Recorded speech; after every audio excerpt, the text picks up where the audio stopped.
Hi there, KOIN 6 Chief Meteorologist Josh Cozart here as the high heat continues to build here across the Pacific Northwest, and specifically for the I-5 corridor. That's where we could potentially see some of the hottest temperatures we have felt so far this summer season.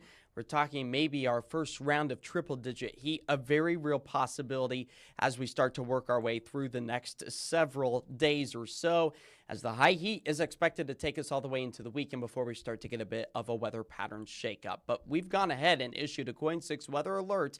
That went into place earlier today as the potentially high and dangerous heat continued to build here across our area. We're talking about afternoon highs already felt today in the low to mid 90s for many of us, at least across the Portland, Vancouver metro area. Again, tomorrow, reaching up into the low 90s all the way into the triple digits, and very little relief from the heat is expected as we work our way through the rest of the overnight hours tonight, and then that will carry into tomorrow morning, where maybe some of us won't even be falling below the 70-degree mark. So the high heat is going to be sticking with us not only tonight, but as we work our way into tomorrow, where the peak of the heat is expected to be felt, at least in the Portland, Vancouver metro area.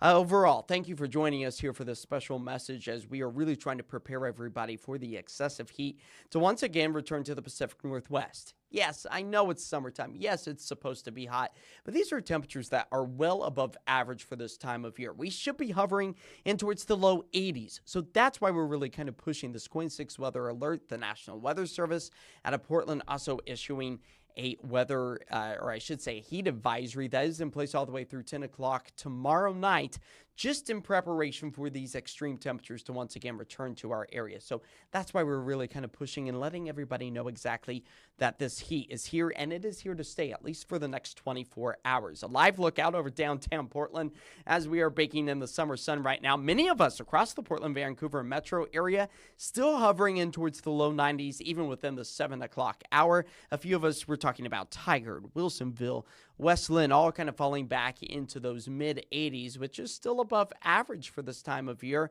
Forest Grove at 90 and Troutdale also at 90 degrees, just the same with Battleground and Vancouver. So overall, the hot, high temperatures, they are here and they are here to stay, not only for the metro area, but even the state capital. 90 degrees right now, still holding steady in the low to mid 70s for us out along the shoreline. So the high heat even felt as far west as the shoreline, when our temperatures usually are hovering in towards the 60s. But we do get kind of that break from the kind of rinse and repeat scenario that we typically see along the Oregon coast, and find ourselves back up into the 70s a few times over the stint of the summer season. But overall, these hot temperatures, they are slowly going to be fading as we work our way through the rest of this evening. But this warming trend that we're experiencing here in the west, and you can see those warmer colors right here, that's where we're picking up on temperatures over the past 24 hours, stretching anywhere from 10 to 15 to almost 20 degrees in many locations, all because of our wind transition, which does not bode well for the fire concern east of the Cascades. So over central Oregon, the Cram fire almost doubling in size overnight, because we did see a nice onshore flow. And I'm just going to kind of pull up the winds for us briefly here, because this really kind of plays in to why we're seeing those fires explode, why we're seeing the hot temperatures build over the western half of the state of Oregon and southwest Washington. That's where, sorry about that, our computer's freezing up here. Really kind of just seeing those hot temperatures all because of the wind direction change. So we're getting a little bit more of that northwesterly breeze over the mountains. So that transitions into a downsloping event for us here in the I-5 corridor. That's where the winds go from higher elevations to the lower elevations. And as they do that, they condense, they warm up, they speed up, and they dry out. So also, in turn, kind of increasing our fire threat, but also warming our temperatures here through the I-5 corridor. But you may remember yesterday we had a nice onshore flow, helping to drop our temperatures here in the Portland, Vancouver area. Much of the Willamette Valley only getting up into the low 80s in many cases. So that was driving the fire to the east. Now with that northwesterly breeze, the wind has almost, or the fire itself, has almost transitioned to a 180. So that's why we saw it explosively kind of move into a new drier terrain, as fire crews were likely trying to battle one side of the fire. It then started to run the other direction. So that's why we saw that explosive fire concern out towards the Cram fire, again, out towards the central sections of the state of Oregon. Also helping to warm things up. Salem already seeing those northerly, northeasterly winds overall. at about a gust right now at 17 miles per hour. As far as the heat goes, though, we are no stranger to those high temperatures. We have already felt our fair share of the summer heat. A total of 8 days in the 90s plus 90 degrees. On average, we see about 15 of those days, but we have yet to touch the triple digits, at least here in Portland. Some of us out towards these, we've already seen our fair share of the 100-degree heat as well. But on average, in the summer season, Portland typically sees just about 1 day in the triple digits, although it feels like in the past couple of years, we've been well above that. You might recall 2021 when we saw 3 consecutive days in the month of June climb up to the all-time record of 116 degrees, the highest temperature ever recorded in Portland.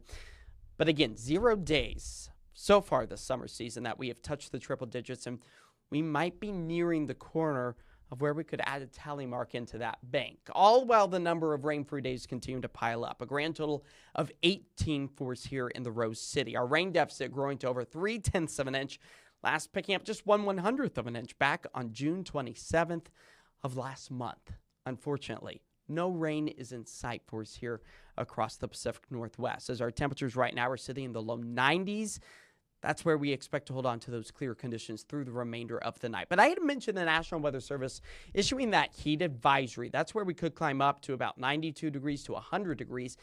That was issued earlier today, right around lunchtime or so. It's going to extend all the way through 10 o'clock tomorrow night. So we still have the potential for this high heat once again, moving our way into Wednesday afternoon and evening, a very real potential. And overall, that means that your risk, if you're doing strenuous activity outdoors during the peak heat hours of the day, that's going to be increasing that heat-related illness potential. So extreme caution needs to be used. Now, although it's going to be extremely hot, not likely to break any records. You'll notice back in 1979, for both, or all three, I should say, Portland, Salem, Astoria, seeing those temperatures into the triple digits, upper 80s for the coast. Now, our top row, that's our forecasted afternoon highs. Expected to see those temperatures flirt with the triple digits out towards the central Willamette Valley, the state capital, Salem, at 99 degrees. So we are expected to get well above that average of 82, but not necessarily record-breaking when it comes down to the numbers.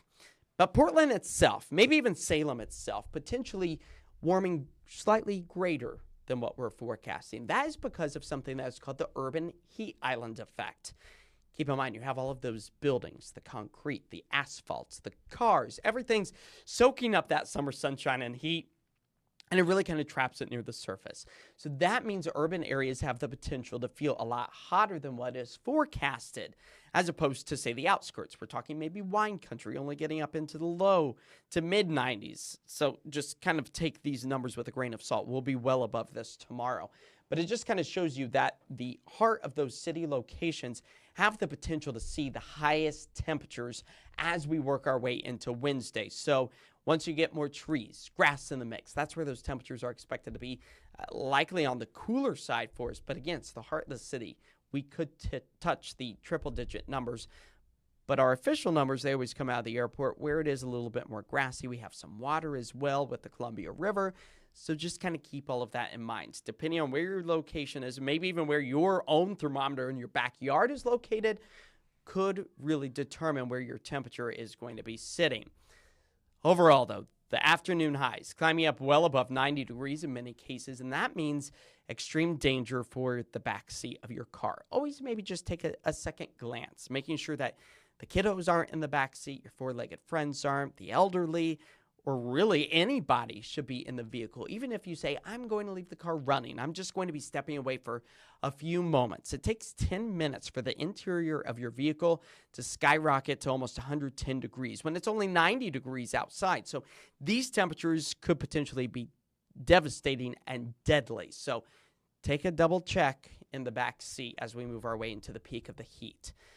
If you are going to be out and about, make sure that you are staying hydrated, reducing the amount of strenuous activity that you are doing in the peak heat hours of the day. That's really right around lunchtime or so, all the way to 6, 7 o'clock in the evening for us here in the Pacific Northwest. Wearing the light-colored, loose-fitting clothing is also going to be a must, and taking frequent breaks inside or in the AC, maybe finding a mall, a grocery store, the public library, all going to be a good idea to maybe keep in the back of your mind if you need to find some location that has AC, if you're not lucky enough at home to actually have that. Now, those easterly winds, Those are going to be the driving heat factor for us tomorrow. Again, the fire potential pushing everything to the west. That is, if you're through the central regions of the Cascades dealing with the wildfires. For us here in the I-5 corridor, it means hot temperatures. As we move our way into Wednesday afternoon, evening, maybe a few high, thin cirrus clouds. That's not going to stop us from warming up rapidly. Then we start to play with that marine layer along the shoreline. We stay dry, calm, quiet, clear for the valley. As we push our way into Thursday morning, that marine layer is slowly breaking down along the coast, so that's where temperatures will significantly drop. But then we start to get that onshore flow Thursday afternoon. Still going to be hot, well above average, upper 80s, low 90s, still a possibility for Portland, Vancouver, Salem, the Willamette Valley as a whole before we start to cool things back. All right, tonight's temperature falling back into the mid-60s. That's a generous number because I think some of us are really going to still be hovering right around 70 degrees in many cases. Again, it's all of that heat that we've locked into the asphalt, the cement, the buildings, the cars that's going to make this cooling trend extremely slow. For tomorrow, hey, maybe a nice sweet cold treat is going to be the thing that keeps you cool. Eat it fast, though, because temperatures are going to be climbing up into the upper 90s. I'm calling for 98 degrees for us right here in the heart of the city, but that is where we expect to see those high, hot temperatures once again.